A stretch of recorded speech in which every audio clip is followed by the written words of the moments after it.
আসসালামু আলাইকুম। কেমন আছেন সবাই? আশা করি সবাই ভালো আছেন। আমিও আল্লাহর রহমতে ভালো আছি।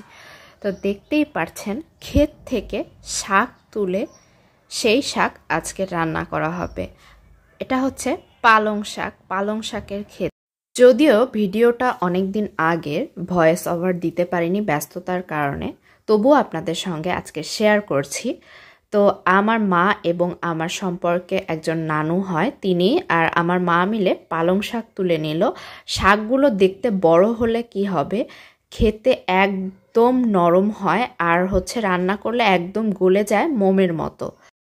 শাকগুলো তোলা শেষ, শাকগুলো ভালো মতো এবারে বেছে নিয়ে তারপরে আম্মু সুন্দর মতো কেটে নিয়েছে। দেখেন পাতাগুলো কতটা কচি এবং কতটা ফ্রেশ। তো ভালো করে ধুয়ে নিচ্ছে। আর পালং শাক যে শরীরের পক্ষে কতটা উপকারী, বিশেষ করে মেয়েদের জন্য তো পালং শাক খুবই উপকারী। পালং শাকে আছে প্রচুর পরিমাণে আয়রন, যা একজন মহিলা মানুষের শরীরের জন্য খুব দরকার। তো আম্মু শাকগুলো সিদ্ধ করতে বসিয়ে দিল। তো হাঁড়িতে দিয়ে দিল শাক পরিমাণ মতো এবং মরিচ কুচি, পেঁয়াজ কুচি, রসুন কুচি ও একদম পরিমাণ মতো করে লবণ দিয়ে তারপরে ঢেকে দিল। বেশ কিছুক্ষণ পর ঢাকনা তুলে খুন্তির সাহায্যে এপিট ওপিট করে নেড়ে দিচ্ছে শাকগুলোকে।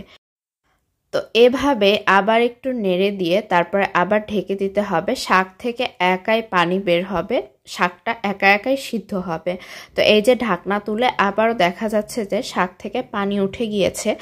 এবারে একদম পুরোপুরি পানি উঠে গিয়েছে। তো এবার চুলাটা বন্ধ করে দিব এবং শাকটাকে এক সাইডে রেখে দিব।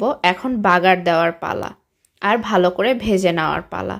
তো একটি ফ্রাই প্যানে কিছুটা তেল দিয়ে তারপরে রসুন কুচি দিয়ে দেওয়া হলো, তারপরে দিয়ে দেওয়া হলো পেঁয়াজ কুচি।